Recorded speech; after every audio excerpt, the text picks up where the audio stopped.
Hello everyone, welcome back to my channel. So before I start this week's topic, I just want to say thank you for 100 subscribers. I know in my previous video I had mentioned that we were getting close to that point and we're finally here. So I just want to say a huge thank you from the bottom of my heart.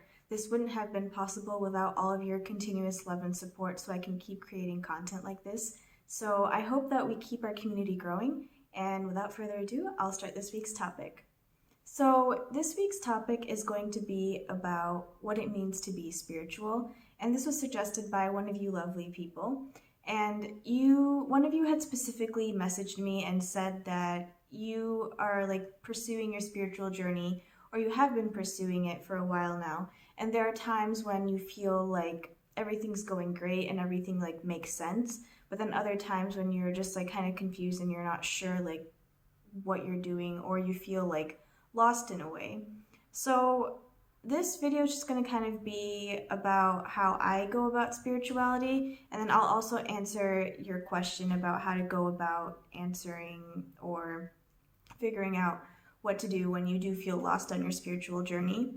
And before I delve into this topic further, I just want to say that this is how I approach spirituality, and this is not facts, or this is not 100% what everyone is going to do or what the right way to spirituality is, because it's not there. For me, I believe there is no right way. It's going to be a different journey for different people. But this is just what I would do, and there's many people you can follow, many people you can look up to, and I just want to say that, again, what I have to say isn't 100% fact. So it's just, what I'm going to say is just to kind of help you, but obviously if you have more resources or you have self-discovery that you're doing on your own that doesn't exactly match what I say, then that doesn't mean that you're wrong by any means. It's just going to be different for different people. So I feel like typically when we think of somebody spiritual, we get this image of a very calm, meditative, selfless type of, sort of a type of monk-like person. And to me, I feel like it doesn't have to be that one specific image. I think everybody, regardless of what kind of personality they have, can be spiritual to some degree. And I also believe that spirituality doesn't directly correlate with religion. Yes, religion can help, but it doesn't mean you don't have to be a religious person to be spiritual. I feel like you can still be an atheist and be spiritual as well. So I think the foundation of spirituality is selflessness. And I think to get to selflessness, it helps when we have a connection with a purpose, a journey, or being a part of something that is bigger than ourselves.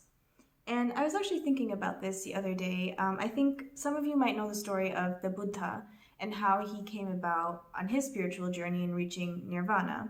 But part of that story was that he was actually a prince, and he was living a life of comfort and luxury. And then when he realized he was kind of sheltered off from the world, and when he finally saw all the suffering going around in the world, he decided, okay, I need to leave this life of luxury and go off on this journey to find the solution, or to somehow be enlightened about how to ease the world's problems. And the Buddha did leave his wife and son. And to some people could argue that that was a very selfless thing to do, him leaving that life of luxury, the security of a family. And I do agree, yes, to some extent that is selfless, because when you leave something comfortable to go pursue something that is going to be uncomfortable, it is selfless in a way.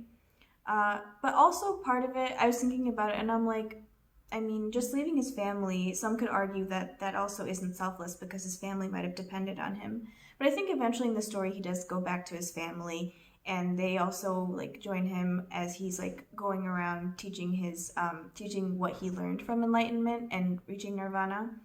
But yeah, that's just something that I was thinking of, and by no means that I obviously don't have anything against the Buddha, and I think he was a great example of how to kind of become a spiritual person. But I think that thinking about it from those two different lenses kind of led me to this conclusion that, yeah, selflessness doesn't have to have one definition. It can have many definitions, and it can mean different things to different people. And I was actually watching this other video from another channel called The School of Life, which I would highly recommend you watch this channel and its videos. They do give a lot of very nice insight onto a lot of topics or thoughts that come up into our minds. And I will link it in the description below. And this video is called, I believe, Why There Is No Happily Ever After, or basically that happily ever after doesn't exist. And as I was watching this video, there were some points that it brought up that I kind of resonated with.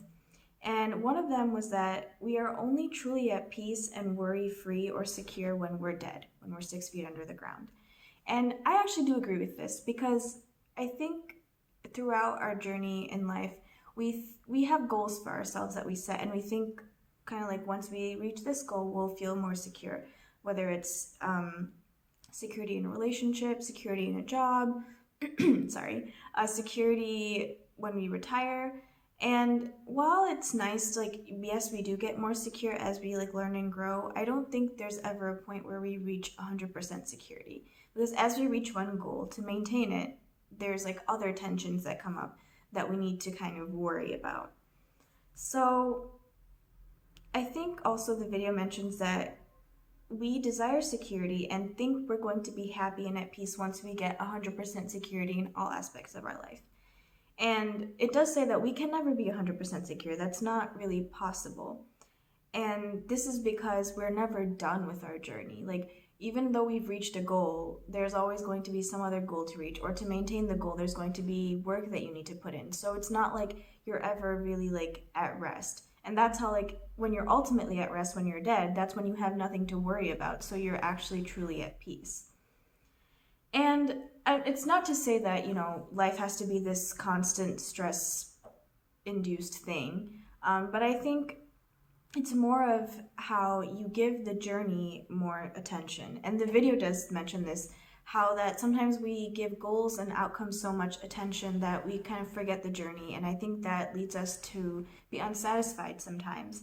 And that if we give the journey more attention and kind of realize that, yeah, I can learn things, but I won't ever know everything, it can actually be very calming.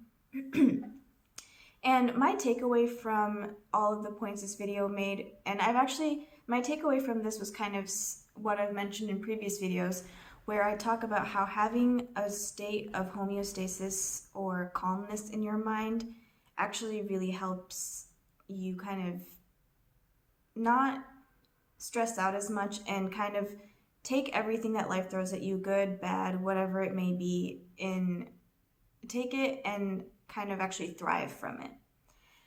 And going back to the question that was asked, that one of you asked me about feeling lost in your spiritual journey, I would say that while spirituality definitely helps us kind of solve a lot of, I don't want to say solve, I guess it helps us kind of realize a lot of things about our life and areas where we're having trouble.